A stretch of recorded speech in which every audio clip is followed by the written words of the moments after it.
Hello you guys, welcome back to my channel and welcome back to day 3 in palette week, where every single day for the next 7 days I will be posting some sort of palette themed content on my channel. So if you love eyeshadow palette content, don't forget to subscribe.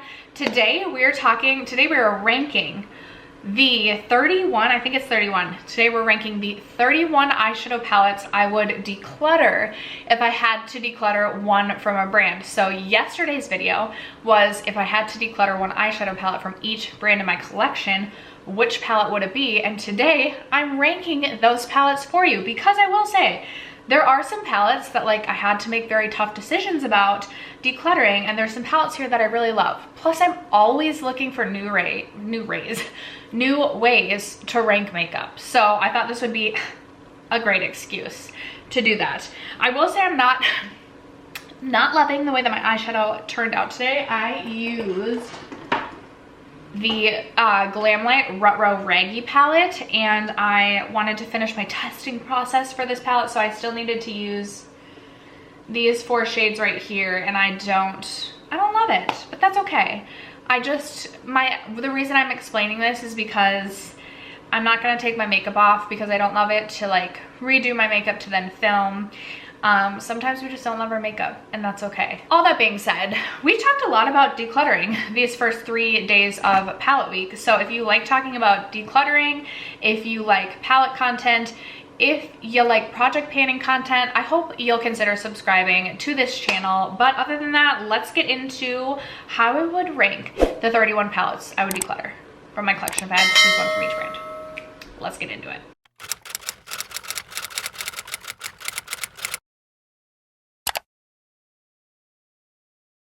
That was the weakest snap ever. But I will say one of the things that grossed me out most as a child, nails on a chalkboard type of situation, was when someone would snap really loudly. And now I'm thinking about cotton socks dragging against a matte painted wall. Cause that's ugh. Anyway, okay you guys, I believe it's 31 palettes. I'm not gonna go, I'm not gonna every palette be this is number 31, this is blah blah blah, because I always lose count anyway. But coming in dead last, we have the ColourPop One and Done palette. This was just such a disappointment. This is reminding me of my college days when I would be so excited about who I was going home with. We'd get into bed and then I would have to pretend to fall asleep because I was so disappointed in what was there for me. Did anyone else ever do that in college? Or I'm the only one? That's what this palette encompasses to me. This was just not a good palette, and this is definitely one I feel I should just declutter, because I don't get excited to reach for this, because even the brown shades in this palette are just not great. I definitely have better browns in my collection. I purchased this palette because I was super excited about the blue brown shade, and then I thought the pops of pink were a nice added touch. But this just wasn't good at all. ColourPop cannot formulate. ColourPop has not been able to formulate a blue brown shade since the blue brown that came out. I believe it was in, what was the one that, Dream Street. There was a really great blue brown shade in that palette. ColourPop. Go back to that if you're doing blue browns. Then we have the Artist Couture Supreme Mauves. Another palette that was just such a letdown. I was so excited about this palette because I love Artist Couture, and I was very excited for a mauve palette. I do also really love mauve shadows, and this was terrible. The quality just not good. Crumbly, textured in bad ways. I just don't know what exactly happened when this happened, because the Supreme Nudes and the Supreme Bronze palette is so good, but this was not good. So sorry to rag on ColourPop. So in yesterday's video, I split, because I have so many ColourPop palettes, I split it up between 9 and 12 pans, quads, and then also my large ColourPop palettes. And so next we have the ColourPop Getting Fresh palette. This, I again just don't know what happened. It should not be that hard to formulate these shades in good colors, I wouldn't imagine. But the shades I was most excited about in this palette, the pops of green, not good. Literally just not good. not good. And I believe I purchased these two palettes kind of like back to back. Like I had purchased this, I think, was super disappointed by it, and then I purchased this and was so excited about it. I was like, oh yeah, ColourPop's gonna redeem themselves and I'm gonna have these fun pops of bright green.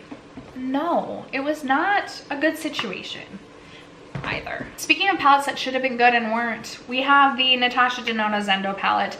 This is one of the worst Natasha Denona palettes I personally have tried. I also thought the Safari palette was really bad way back in the day, and the Circo Loco palette also didn't work for me. This was just, again, like such a disappointment. I was so excited for this palette. The teaser photos of this palette came out around my birthday, and I was like, oh my gosh, this is gonna be such a great birthday present to myself. And then this was just inconsistent, and I just feel like I have these shades in my collection in other palettes for the most part that are better quality than this, and this is Natasha Denona. Like, it should have been better. It should have been better. Next, I have the Odin's Eye Verdandi palette, and I don't think this is bad quality. This is just like a color story that I'm not inspired by and not reaching for. I've really kept this palette around for these two shimmer shades, but aside from that, the rest of the palette just like, first of all, confuses me. Like, I feel like, what look am I really supposed to create with this palette? And I don't know. I probably shouldn't have purchased this palette. Like, this has never been a color story. I feel like that would excite me. So like, why did I buy it? Then I have the Hauntingly Glamorous palette by what was Unearthly Cosmetics. No, they're Unearthly Cosmetics now, but they were Alien Cosmetics. This one really just comes down to, again, color story. Like, I'm just not reaching for these shades really ever. I purchased this palette because, one, I was in a phase where I wanted to be trying more indie brands, and it was around Halloween time. I thought the packaging was just so cute and fun, so I really purchased it for the packaging, but the quality is not bad. It's just not a color story that I'm really reaching for. Then I have the Melt Gemini 2 palette. This is fine, but it's definitely more like rosy pink. And it's just not a palette that I get excited to reach for. I also think melt shadows in general just take a little bit more time to work with. I do think they make a great matte formula, but it's just, they take a little bit more time to work with, and I just don't love this color story like I did like Gemini 1, for example. And I'm not really creating like rose pink shades looks all that often, so that's why I'm ranking that one towards the bottom. Next, we have my Urban Decay Born to Run palette. This palette has gotten so much love over the course of its lifetime, but the quality in this palette is definitely starting to decline, which is why I'm ranking this one lower. There are still some shades that I really love in this palette, but I do think I will end up decluttering this palette when I do my mid-year palette declutter, just because the shades, like the look that I create from this palette, my go-to look, I really have those shades in other palettes, and the quality in the other palettes is much better than the Urban Decay Born to Run right now. I do really love the shade Blaze for like an orangey peach sort of inner corner highlight, but it doesn't make sense for me to keep this palette around just for that one shade. So this one, unfortunately, I think has seen better days. It definitely has seen better days, but it is reaching the end of its lifetime. Then I have the Nabla Metropolitan Cutie palette. This is just a color story I don't know what to do with. Like, what am I supposed to do with this? And I purchased this because I love Nabla. I also had seen that the shade Alaska was similar to the shade Alchemy, a very popular shade from Nabla back in the day, but I just don't reach for this palette because I never know what to do with it. I really do love the shade Dissolution as well as Alaska, and the shade Animalia is like a very intense, very beautiful gold, but it's just not an inspiring palette to me. And then speaking of just like not super inspiring, I have the Aether Beauty quad. This is the Rose Quartz quad. Now, don't get me wrong, I think this is a great quad if you just need something like easy breezy, beautiful, quick, simple, easy, but it's just not something that like gets me super excited. Quality is good, but it just doesn't make me super excited, you know?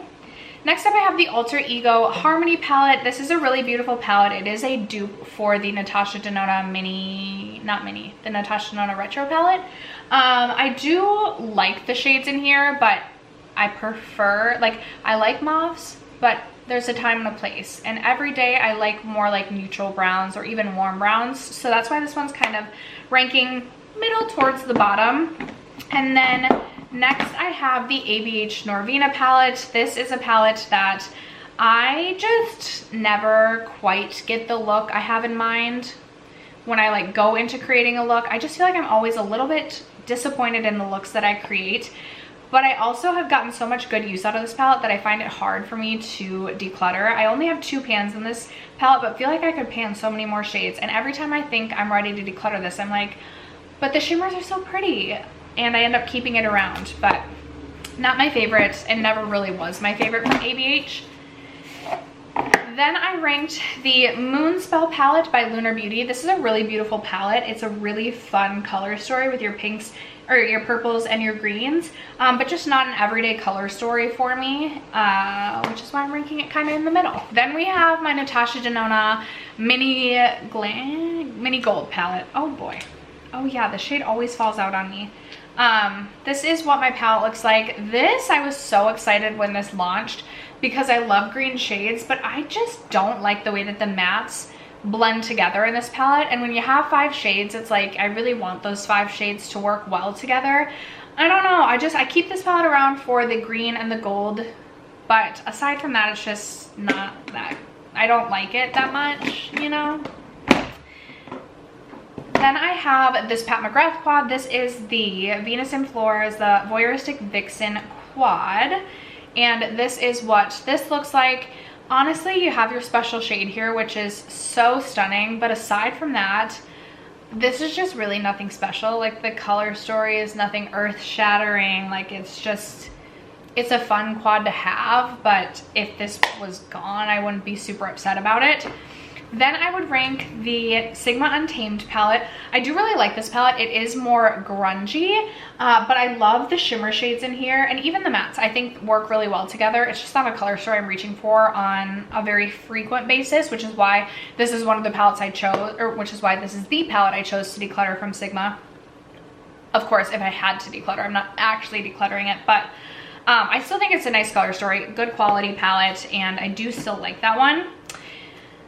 Next up, I have this one from NARS, and I actually think the quality of this palette in terms of the mattes is less so than the quality of the mattes in the Sigma Untamed, but I do really like this NARS palette for its shimmer shades. They're super intense metallic foiled shades, and I like the selection of metallics in this palette. I just have not had good luck with the mattes in this shade. I think they muddy together pretty bad, and I just get super frustrated when I reach for this palette to try and create a full look. I really love the shimmers in this palette though, so that's why I ranked this one kind of in the middle. Okay, I know where we're at now. We're at number 14. Number 14, I have this one from Kaleidos. This is the Futurism 3 Astro Pink palette. Just not a color story that's super inspiring to me, but I do love the Kaleidos formula. I love their packaging. I love the brand. So I would not want to get rid of this, but not the most inspiring color story. Then I have this one from ColourPop. This is the ColourPop quad I selected. It's the Pisces in the Sky. And the reason I rank this one above some of the others is because I love this shade right here for my crease shade. Like, if I just want a matte shadow in the crease, I reach for this all the time. It's like my perfect matte crease shade. And I love it for that. It's a very utilitarian quad and shade specifically. I think it's great quality. I just liked some of my other ColourPop quads better, but I still really do enjoy this palette. So that's why this one's ranking at number 14. Coming in at number 13, I have my Dose of Colors Sassy Sienna palette. Basically now on up, I really like the palettes that I am ranking, but obviously I had to rank them. I do really like the Sassy Sienna's palette. Okay, sorry, my camera, my SD card ran out of memory, but I do really like the Dose of Colors matte formula, or formula in general. It's an all matte palette. But this color story out of all my other Dose of Colors is the one that I reach for the least. I do want to pull this one back out though this spring summer and get some use out of it. I feel like this is an underutilized, underloved palette in my collection, but I feel like if I actually consistently used it, I would really love this palette because I do enjoy the Dose of Colors formula.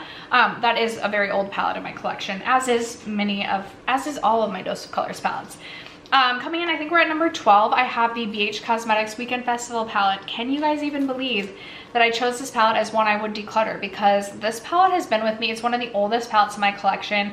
I have so much nostalgic Like there's so much nostalgic significance to this palette.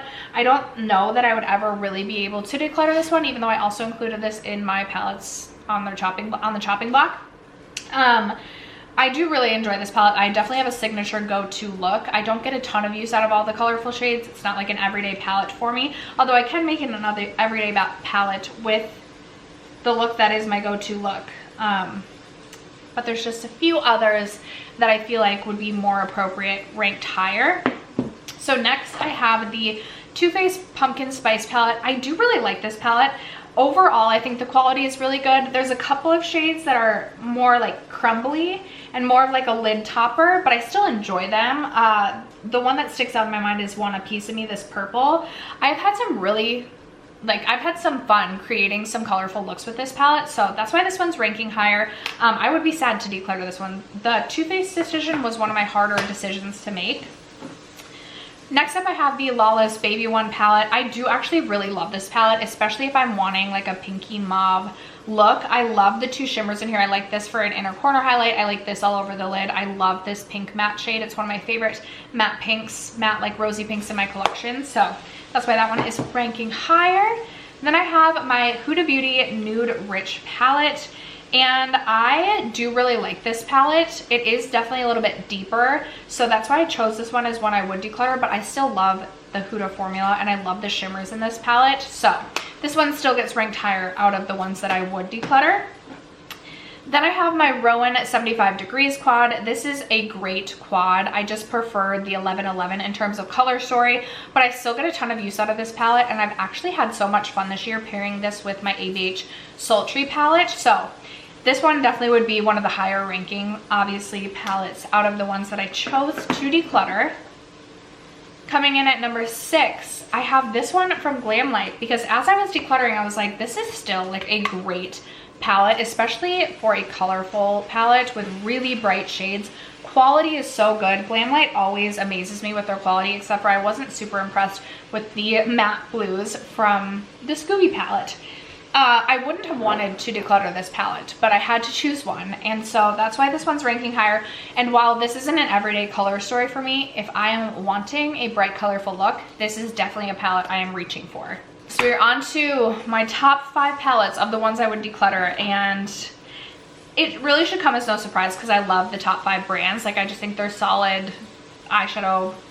They create a solid eyeshadow formula. So coming in at number 5, I'm currently making dinner right now. That's why I feel like my brain is all over the place. I'm hungry and I'm like listening to my pot of noodles is boiling over. Okay, we have the Huda Beauty Naughty Nude, a really beautiful palette. I struggled so much to pick my Huda Beauty larger palette that I would declutter. I think the quality in this is still really great. I can do, the one thing I will say is if I want to do a lighter look with this, I have to be really light-handed, but I love the Huda Beauty eyeshadow palette, eyeshadow formula in general, and I love the larger palettes. Coming in at number 4, I have the Persona Identity 2. I love the Persona eyeshadow formula, and the Identity 2 is such a great everyday palette with fun pops. Like, you can go very neutral and everyday, but then you can really have fun with the color in here as well. So I think it's a very flexible, very versatile palette. Definitely a good one for travel if you're traveling. So that's my number 4. Coming in at number 3, I have my Patrick Ta Major Dimension 2. I really love the Patrick Ta palettes, but I prefer browns to rosy tones, so that's why I chose this one as the one I would declutter, but I still love this palette. There are just so many great textures and tones, and the matte formula that Patrick Ta has going on is just so good. So definitely one of the higher ranking palettes. Obviously, I feel like I'm just like a broken record at this point in time. 1 and 2 was so difficult for me to decide, but I chose to rank both of these as my number 1 and number 2 because they have such unique shades to my collection, and I love them both so much. So I have the Plain Jane Remastered from Adept Cosmetics.